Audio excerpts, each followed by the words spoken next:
Afectuoso saludo en Cristo Jesús a los oyentes de la Voz de María. Iniciamos su programa Caminos de Esperanza, Caminos de Fe, Caminos de Salvación, en el nombre del Padre, del Hijo y del Espíritu Santo. Amén. La voluntad de Dios nuestro Padre es que todos los hombres se salven.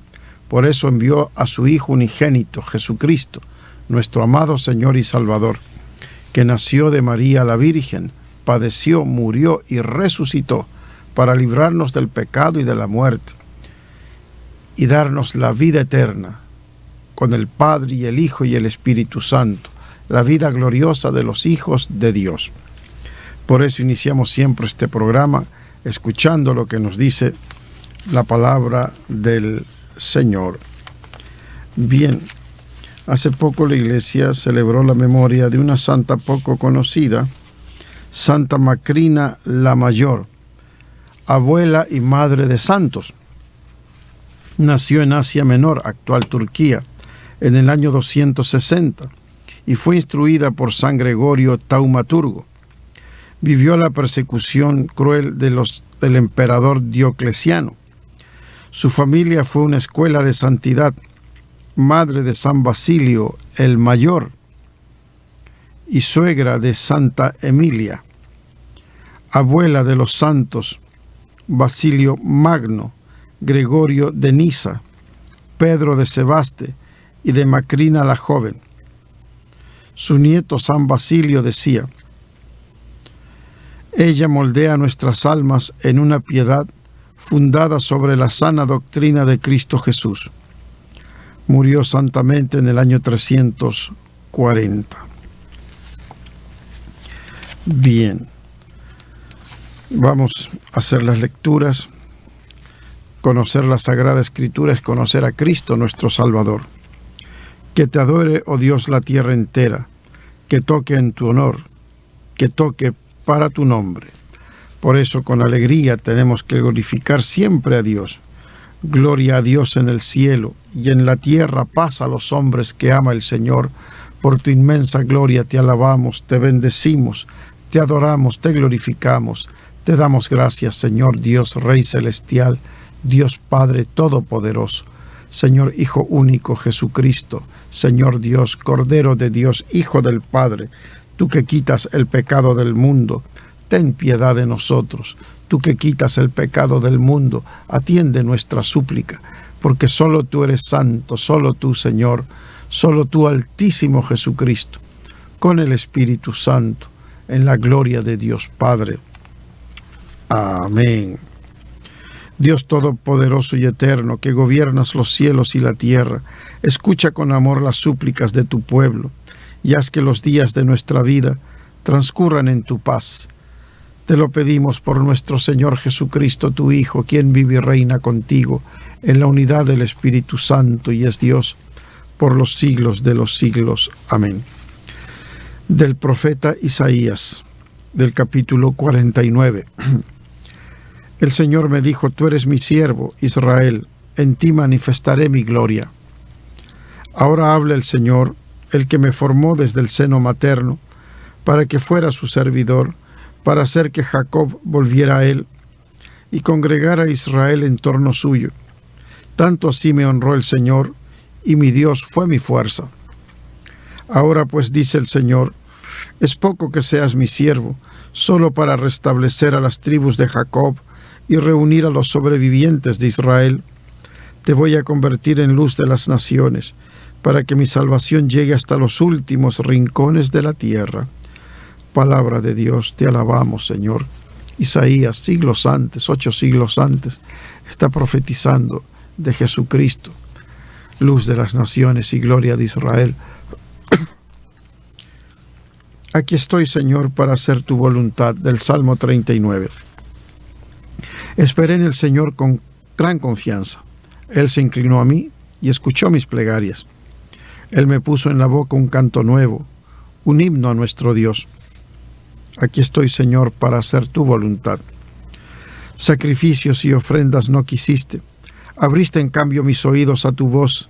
No exigiste holocaustos por la culpa. Así que dije, aquí estoy, Señor, para hacer tu voluntad. En tus libros se me ordena hacer tu voluntad. Esto es, Señor, lo que deseo, tu ley en medio de mi corazón. Aquí estoy, Señor, para hacer tu voluntad. He anunciado tu justicia en la gran asamblea. No he cerrado mis labios, tú lo sabes, Señor. Aquí estoy, Señor, para hacer tu voluntad. Libremente el Hijo unigénito hace la voluntad del Padre de encarnarse en el seno de la Virgen María y hacerse hombre como nosotros, para librarnos del pecado, de la muerte, del diablo, del infierno, para que tengamos paz, alegría y gozo por su amor que nos libera. De la primera carta del apóstol San Pablo a los Corintios. Yo, Pablo, apóstol de Jesucristo por voluntad de Dios, y Sóstenes, mi colaborador, saludamos a la comunidad cristiana que está en Corinto. A todos ustedes, a quienes Dios santificó en Cristo Jesús y que son su pueblo santo, así como a todos aquellos que en cualquier lugar invocan el nombre de Cristo Jesús, Señor nuestro y Señor de ellos. Les deseo la gracia y la paz de parte de Dios nuestro Padre y de Cristo Jesús el Señor. Palabra de Dios, te alabamos, Señor. A todos los que creemos en Cristo Jesús e invocamos su nombre, Pablo nos da este saludo. La gracia y la paz de parte de Dios nuestro Padre y de Cristo Jesús el Señor. Muchas veces así se inicia la Santa Misa. Bien, que vivamos pues en la paz de Dios, que es lo que Dios quiere. Aleluya, aleluya, aquel que es la palabra se hizo hombre y habitó entre nosotros. A todos los que lo recibieron les concedió poder de llegar a ser hijos de Dios. Aleluya. Del Santo Evangelio de nuestro Señor Jesucristo según San Juan. Gloria a ti, Señor. En aquel tiempo vio Juan el Bautista a Jesús que venía hacia él y exclamó: Este es el Cordero de Dios, el que quita el pecado del mundo. Este es aquel de quien yo he dicho: el que viene después de mí tiene precedencia sobre mí, porque existía antes que yo. Yo no lo conocía, pero he venido a bautizar con agua, para que él sea dado a conocer a Israel. Entonces Juan dio este testimonio: vi al Espíritu descender del cielo en forma de paloma y posarse sobre él. Yo no lo conocía, pero el que me envió a bautizar con agua me dijo: aquel sobre quien veas que baja y se posa el Espíritu Santo, ese es el que ha de bautizar con el Espíritu Santo. Pues bien, yo lo vi y doy testimonio de que este es el Hijo de Dios. Palabra del Señor. Gloria a ti, Señor Jesús. Grande testimonio de Juan el Bautista. Ve que el Espíritu Santo se posa en Jesús. Él es el ungido, Él es el Mesías prometido. Él es el Hijo de Dios que nos salva y nos bautiza con Espíritu Santo. El bautismo de Juan, bautismo de agua, de arrepentimiento. El bautismo de Jesucristo, de Espíritu Santo, para que se nos abran los cielos y vivamos como hijos de Dios en su gracia. Vamos a escuchar una explicación de nuestro arzobispo Luis Cabrera. Siempre él hace un muy buen resumen, en pocas palabras dice mucho en la hojita dominical. Es recomendable leer esta explicación de Monseñor Luis. Bautizados por el Espíritu Santo. Los evangelistas diferencian bien el bautismo de Jesús del bautismo de Juan. El bautismo de Jesús no consiste solo en sumergir en las aguas de un río, sino en el Espíritu Santo. El bautismo de Jesús nos comunica al Espíritu Santo, que empapa y transforma el corazón de la persona. Se trata por lo mismo del espíritu de vida, de verdad, de amor, de conversión y de renovación. Espíritu de vida. El Espíritu Santo es la fuente de una vida nueva que se proyecta hasta la eternidad. Una vida que, si bien tuvo un comienzo, no termina jamás. Espíritu de verdad. El Espíritu Santo nos libera de los engaños y falsas seguridades y nos recuerda nuestra verdadera identidad de seguidores de Jesús. Espíritu de amor. El Espíritu Santo nos salva del miedo, de la cobardía y del egoísmo. y nos abre al amor gratuito y compasivo con los más frágiles. Espíritu de conversión. El Espíritu Santo nos enseña a vivir según los criterios, actitudes y acciones de Jesús. Espíritu de renovación. El Espíritu Santo despierta y renueva lo mejor que hay en nosotros, para sacarnos de la rutina y de la mediocridad de la existencia. Ser bautizados con el Espíritu Santo es una nueva y fascinante manera de mirar la vida presente y futura desde el Evangelio, la buena nueva de Jesús. Muy bien, nos dice Luis Gerardo Cabrera Herrera, franciscano, arzobispo de Guayaquil. Hay una foto en que se está bautizando un pequeño. Allí el sacerdote está derramando el agua. Yo te bautizo, José Miguel, en el nombre del Padre y del Hijo y del Espíritu Santo. O yo te bautizo, Ana Lucía, en el nombre del Padre y del Hijo y del Espíritu Santo. Hijos de Dios para siempre. Bien.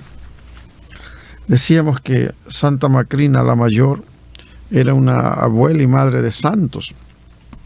Y se mencionaba también a San Basilio Magno, Gregorio de Nacianzo, entre sus familiares, ¿no? Obispos y doctores de la Iglesia. San Basilio nació en Cesarea de Capadocia en el año 330, de una familia cristiana. Brilló por su cultura y por sus virtudes.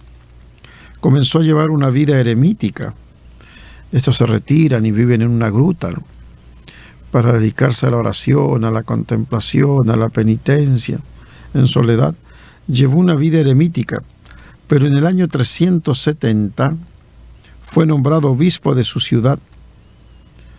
Combatió el arrianismo, que negaba la divinidad de nuestro Señor Jesucristo. Escribió muchas e importantes obras y principalmente reglas monásticas, por las que se rigen aún muchos monjes orientales. Ayudó en gran manera a los pobres. Murió santamente el día 1 de enero del año 379. Bien. Por otro lado, San Gregorio nació cerca de Nacianzo, por eso se le conoce como San Gregorio Nacianceno, o San Gregorio de Nacianzo. El mismo año 330, o sea, nació el mismo año que San Basilio, y viajó mucho por razón de sus estudios. Primero imitó a su amigo Basilio en la vida solitaria, pero luego fue ordenado presbítero y obispo. Fíjense, el mismo camino, ¿no?, de San Basilio, San Gregorio. El año 381 fue elegido obispo de Constantinopla. Sin embargo, a causa de los diversos bandos que dividían a su iglesia, se retiró a Nacianzo, donde murió santamente el día 25 de enero del año 389. Por su eximia doctrina y elocuencia, mereció el apelativo de el teólogo. Escuchemos algo de sus enseñanzas, de las disertaciones de San Gregorio de Nacianzo, obispo. Disertación 43 en alabanza de Basilio Magno. Fíjense. Como si los dos cuerpos tuvieran un alma en común. Nos habíamos encontrado en Atenas, como el curso de un río, que naciendo en una misma patria, se divide luego hacia diversas regiones, a donde habíamos ido por el afán de aprender, y de nuevo de común acuerdo, por disposición divina, vuelve a reunirse. Por entonces no solo admiraba yo a mi grande y querido Basilio, por la seriedad de sus costumbres y por la madurez y prudencia de sus palabras, sino que inducía también yo mismo a los demás, que no lo conocían, a que le tuviesen esta misma admiración. Los que conocían su fama y lo habían oído, ya lo admiraban.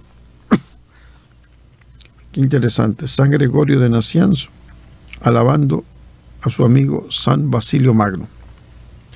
¿Qué consecuencias tuvo esto?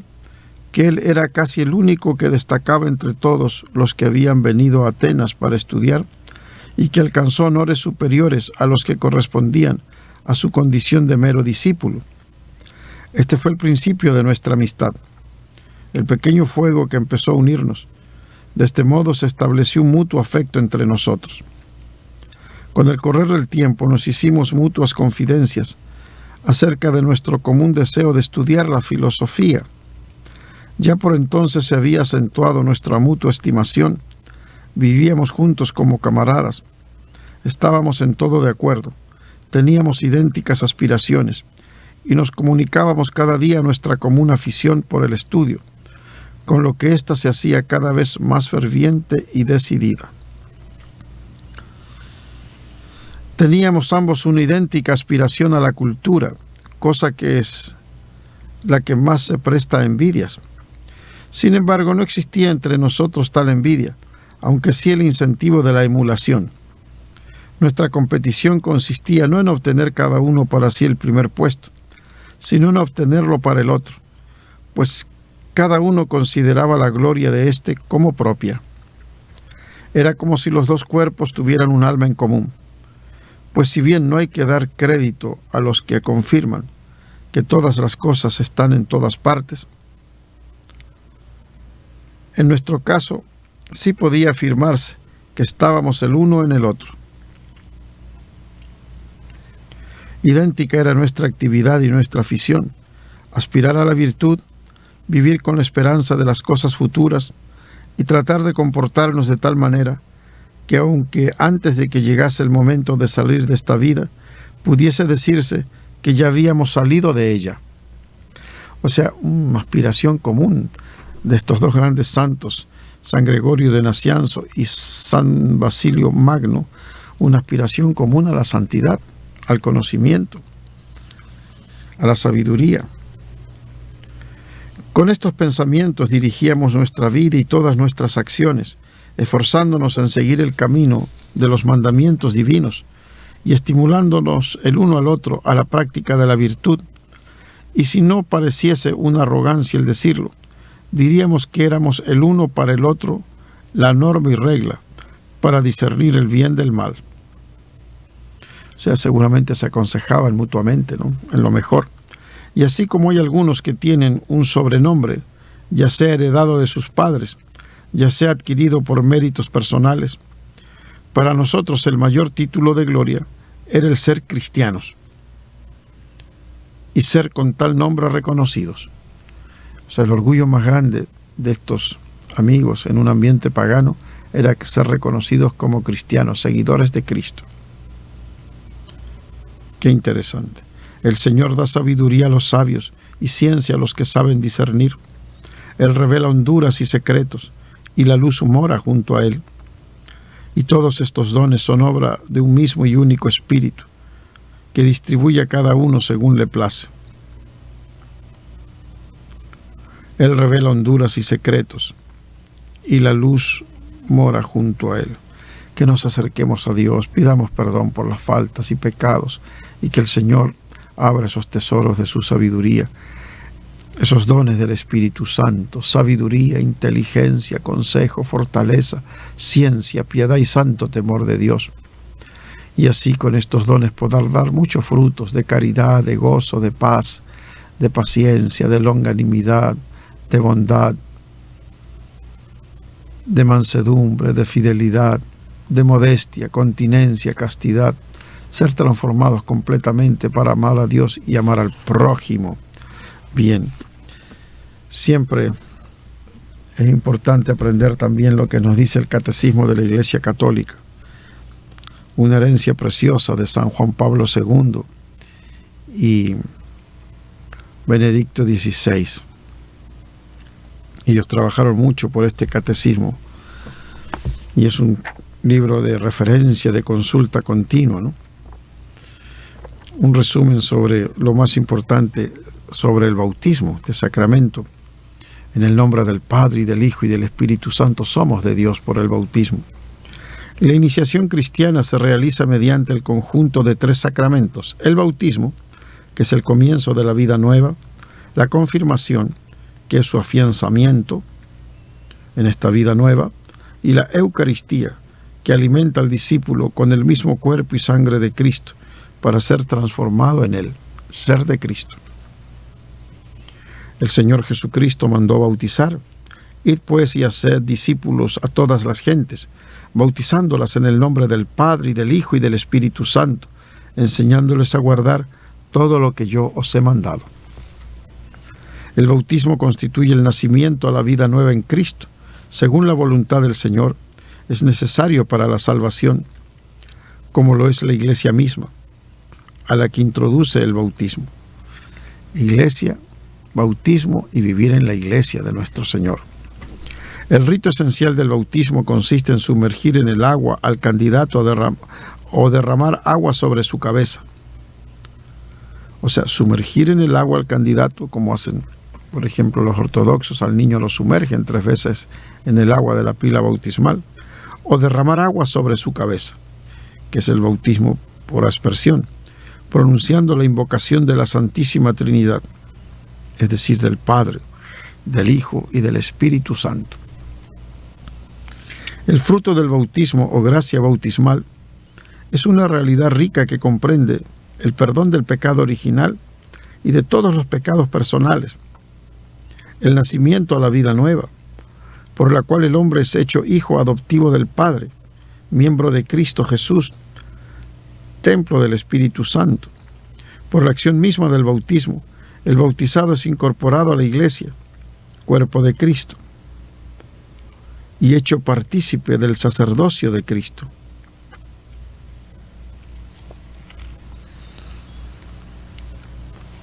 El bautismo imprime en el alma un signo espiritual indeleble, el carácter, que consagra al bautizado al culto de la religión cristiana.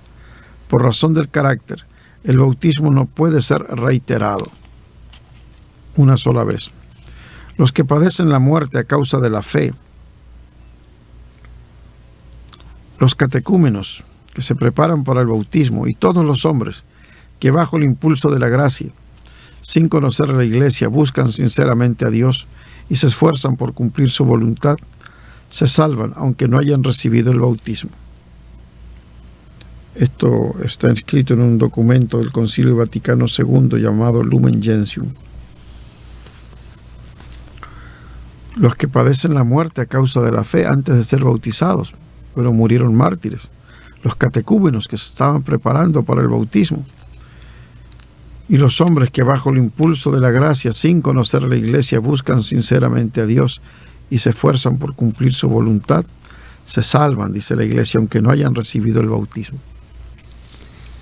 Mucha gente que no ha oído hablar de Cristo y proceden con justicia y buscan a Dios, no tienen culpa si no les llegó ese mensaje. Desde los tiempos más antiguos, el bautismo es dado a los niños, porque es una gracia y un don de Dios que no suponen méritos humanos. Los niños son bautizados en la fe de la Iglesia. La entrada en la vida cristiana da acceso a la verdadera libertad. El niño es pequeño, pero sus padres son creyentes. El niño es pequeño, pero recibe eficazmente el bautismo, porque es un don de Dios. No es que por méritos humanos vamos a recibir la gracia del bautismo. Es Dios que nos ama y nos hace sus hijos, a pesar de nuestros pecados.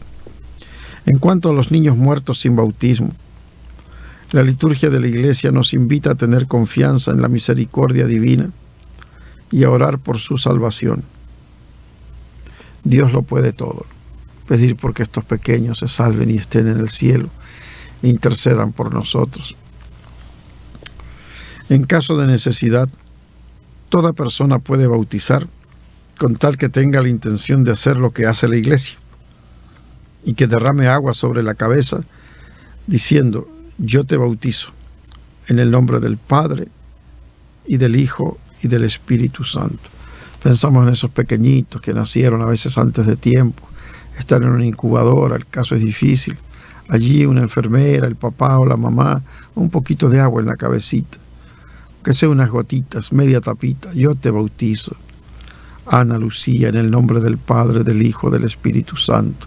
Yo te bautizo, José Andrés, en el nombre del Padre y del Hijo y del Espíritu Santo. Si ese pequeñuelo fallece, va directo a la gloria. Es un Hijo amado de Dios, bautizado en el nombre del Padre y del Hijo y del Espíritu Santo. Bien. Les decía la vez pasada que hay libros santos como La imitación de Cristo de Tomás de Kempis. Vamos a leer un poquito qué nos dice este santo varón. El Espíritu de Cristo. La doctrina de Cristo excede a la de todos los santos, y el que tuviese espíritu hallará en ella maná escondido, este pan del cielo. Mas acaece que muchos, aunque a menudo oigan el Evangelio, gustan poco de él, porque no tienen espíritu de Cristo.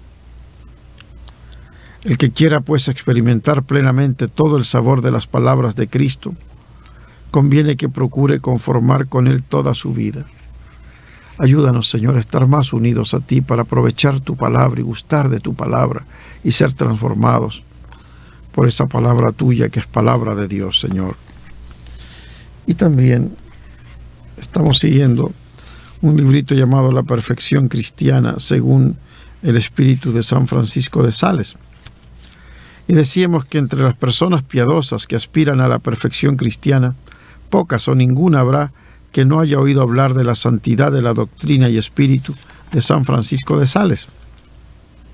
La fama de este varón apostólico, cortado según el corazón de Jesucristo, llenó el mundo durante su vida. Y esa fama se ha hecho aún más universal, si cabe, después de su muerte, mediante la difusión de sus excelentes escritos, en los cuales vive y flota, por decirlo así, la unción santa y el Espíritu de Dios, de que este gran siervo suyo estaba lleno.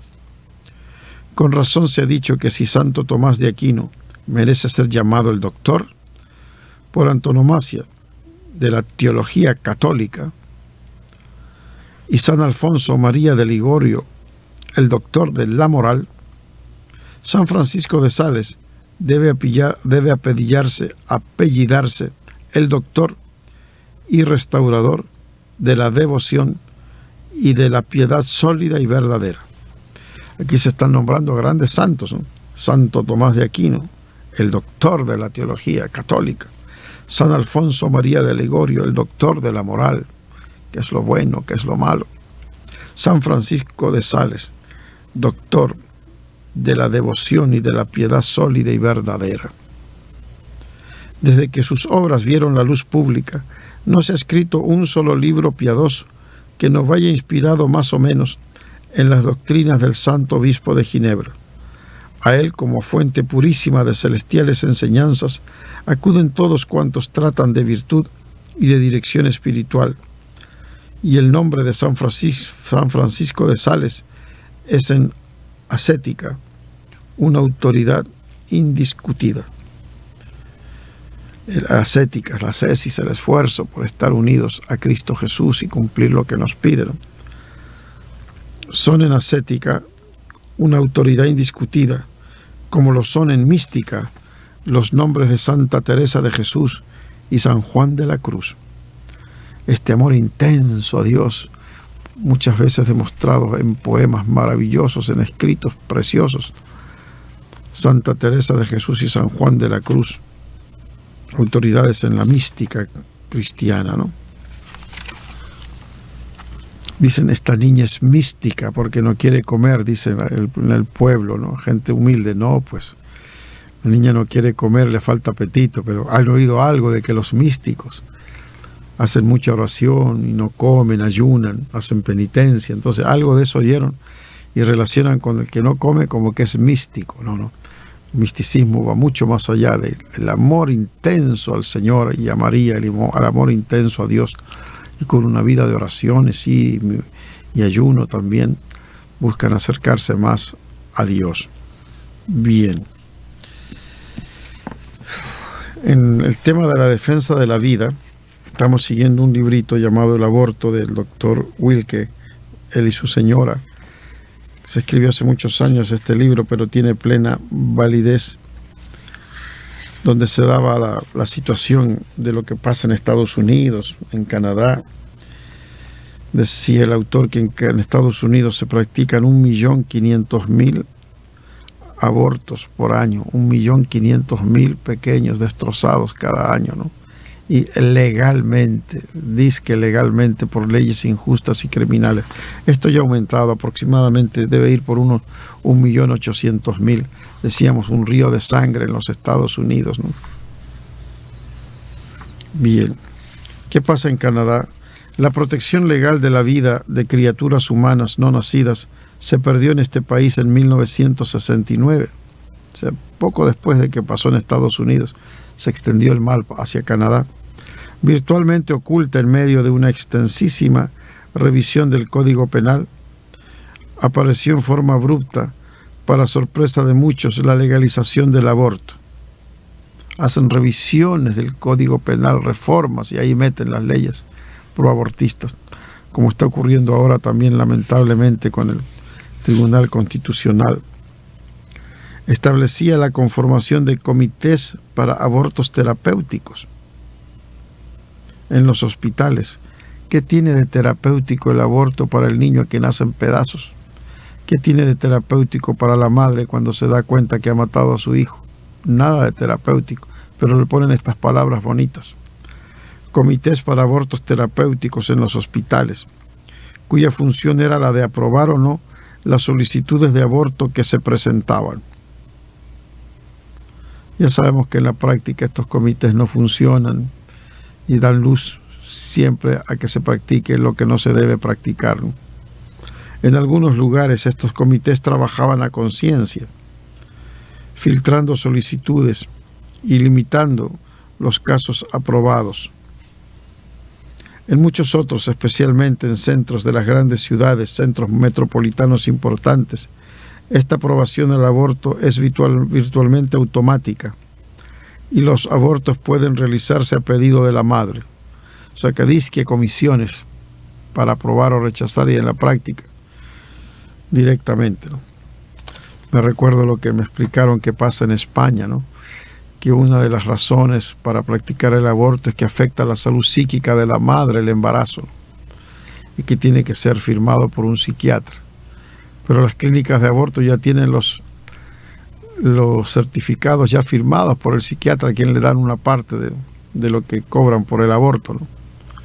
De que este embarazo le ha afectado a la salud psíquica, entonces hay que practicar el aborto. Más le va a afectar a la salud psíquica, aparte de que es un engaño, ¿no? Ahora sí que va a haber afectación psíquica cuando esta madre se dé cuenta de lo que está hecho, a dónde la empujaron. En la actualidad, 1 de cada 6 bebés concebidos en Canadá muere por aborto. Y en los Estados Unidos, 1 de cada 3. Qué terrible, ¿no?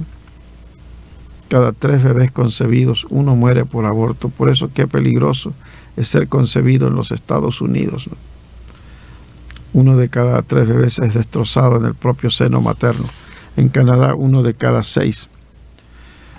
De modo que la tasa de natalidad de la población nativa de este país también está por debajo de la tasa llamada de reemplazo. O sea que están ocurriendo más defunciones que nacimientos en Canadá, y eso va envejeciendo y reduciendo la población. Por eso Canadá invita a mucha gente que vaya allá a trabajar, no falta población. En enero de 1988, en una decisión increíble, la Suprema Corte de Canadá derogó esta ley por 5 votos contra 2 y dejó abierta en este país la era del aborto a solicitud. Entonces, esta ley anterior, que había un comité que tenía que decidir, la derogó por 5 votos contra 2 y dejó abierta la aborto por solicitud. La que quiere abortar, aborta, punto, a solicitud. Nada de comités que investiguen, no. La que quiere abortar, aborta. Y esto, al abrir las puertas al aborto, multiplica el aborto exponencialmente.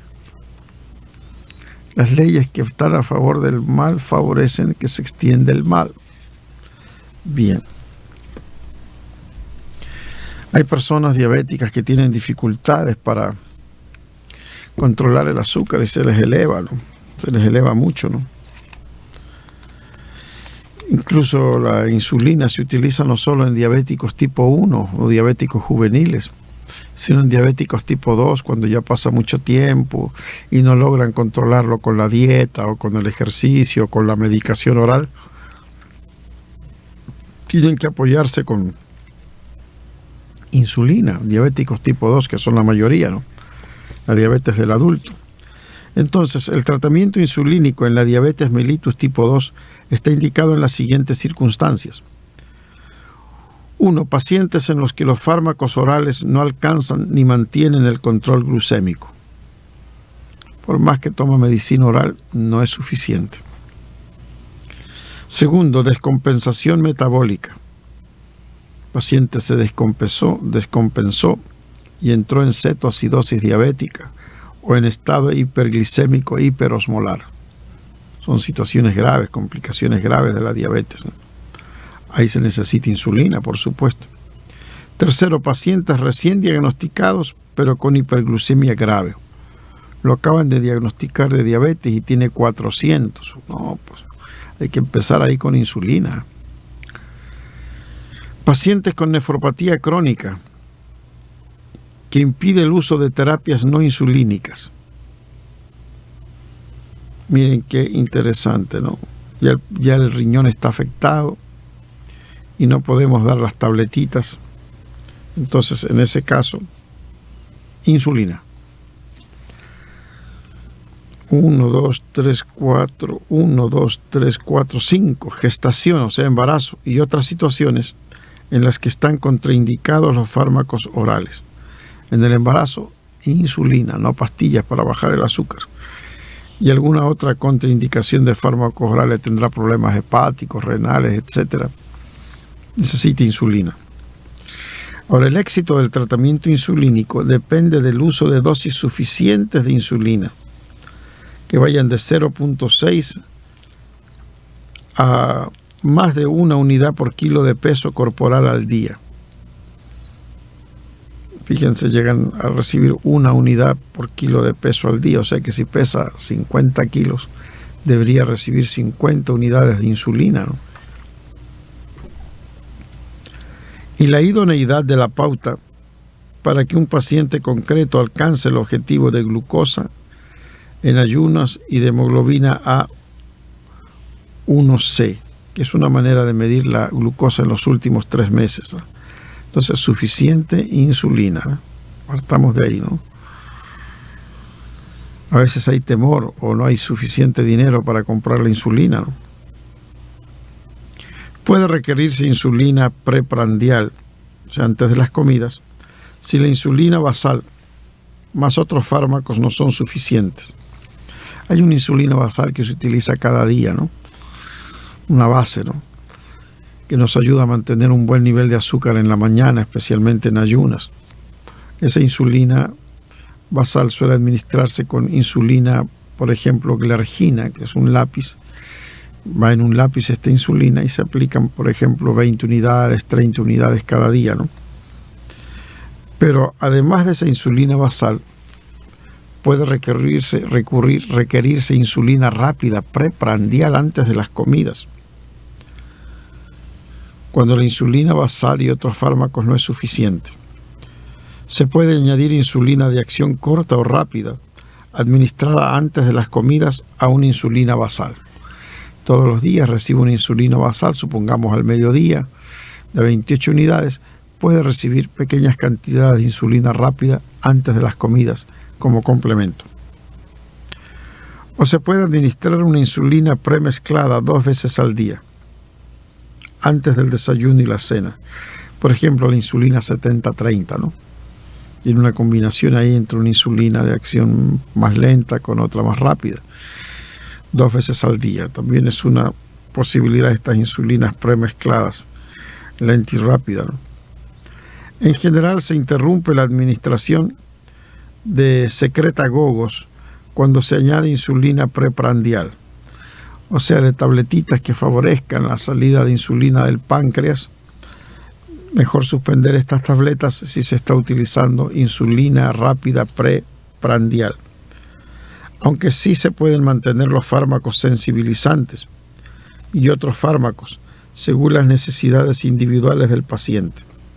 Supongo que se está refiriendo aquí a la metformina, ¿no? Que sensibiliza los tejidos también para que actúe mejor la insulina, ¿no? También actúa en el hígado la metformina. La dosis de insulina necesaria para alcanzar los objetivos glucémicos varía mucho en pacientes con diabetes mellitus tipo 2 y se basa en el índice de masa corporal, cómo está, es gordo, es flaco. En la continuación de los hipoglucemiantes orales, si va a seguir tomando algún hipoglucemiante oral, por ejemplo metformina, y la presencia de enfermedades comórbidas, y hay otras enfermedades asociadas. Claro, o sea, es importante atender al peso del paciente, si está tomando o no alguna tabletita oral para bajar el azúcar, y si hay otras enfermedades, por ejemplo infecciones que estén allí, puede necesitarse en estos casos más insulina. Pueden requerirse grandes dosis de insulina, más de 100 unidades al día, para lograr un control glucémico óptimo. Esto es importante porque a veces nos da temor, no tanta insulina, ¿no? Una insulina basal ya va en 30 unidades y está recibiendo 4, 5, 6, 7 unidades de insulina preprandial antes de las comidas. A veces preocupa un poco, pero estos autores, que son norteamericanos, Manuel Washington de Terapéutica Médica, dicen claramente que pueden requerirse grandes dosis de insulina, hasta más de 100 unidades al día, para lograr un control óptimo del azúcar. El aumento de peso por el uso de insulina es preocupante. Bueno, pero el que está tan delgadito y muy flaquito no debería preocuparse, sino alegrarse, ¿no? El que está más gordito sí puede preocuparse porque mucha insulina puede aumentar de peso, ojo. Bien. La hipoglucemia, o sea, el bajón de azúcar inducida por la insulina, que es el efecto adverso más peligroso, puede incrementar los índices de episodios cardiovasculares y la mortalidad. O sea, estos bajones de azúcar pueden traer trastornos cardiovasculares, incluso aumentar la mortalidad. Evitar la hipoglucemia mientras se mantiene la hemoglobina A1C en los valores más bajos posibles precisa una estrecha colaboración entre médico, paciente y educador en diabetes. Fíjense, los Estados Unidos tienen especialistas, educadores, están diplomados en educar al paciente en todo. La dieta, el ejercicio, la insulina, las pastillas, son expertos, educadores. Entonces, para que se evite la hipoglicemia, es importante una cooperación entre médico, paciente y el educador en diabetes, ¿no? La incidencia de hipoglucemia aumenta a medida que los pacientes se acercan a las concentraciones normales de A1C, de la hemoglobina glicosilada, y cuando se produce deterioro de la función renal.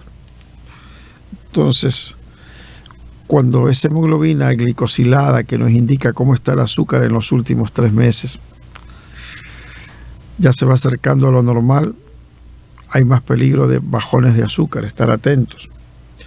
Y también hay otros factores, si se está alterando la función renal, puede más fácilmente caerse en hipoglucemia, cuidado, ¿eh? Concentración.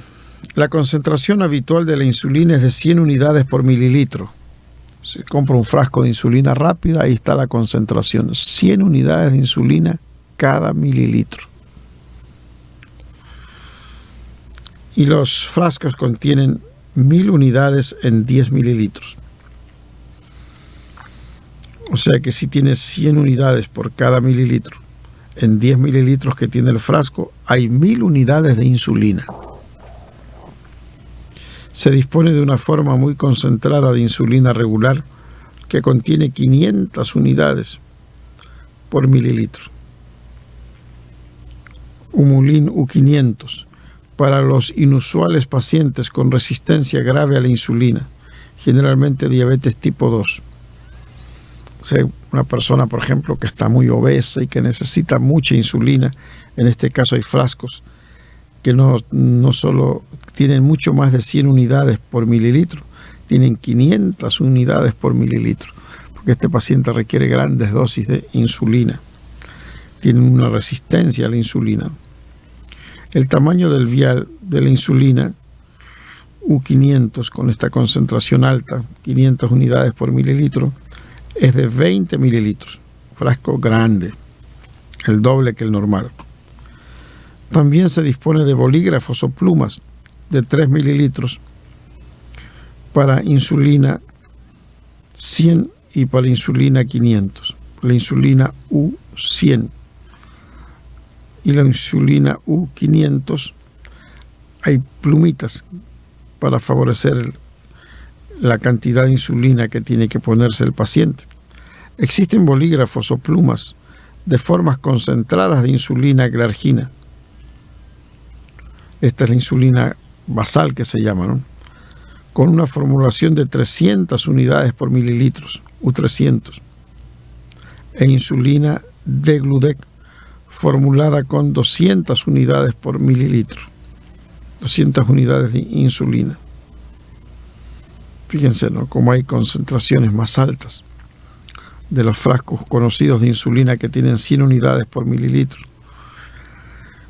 La insulina glargina, que es de acción prolongada, ¿no?, para la insulina basal que se llama. Existen bolígrafos o plumas que tienen 300 unidades por mililitro. O sea, en una concentración 3 veces mayor que lo que tiene la insulina rápida, ¿no? Este bolígrafo se llama U300. E insulina degludec, que es otra insulina de tipo lenta, digamos, y que dura muchas horas su efecto, es la insulina degludec, que tiene 200 unidades de insulina por cada mililitro, U200. En cuanto al tratamiento insulínico mixto, las insulinas de acción corta y rápida, llamadas regular, lispro, aspart y glulicina, pueden mezclarse con una insulina lenta como la NPH en la misma jeringa si es conveniente, una rápida y una lenta. La insulina de acción rápida se extraerá primero, por ejemplo, 4 unidades que necesite en ese momento. Se debe evitar la contaminación cruzada y hay que inyectar inmediatamente la insulina mezclada.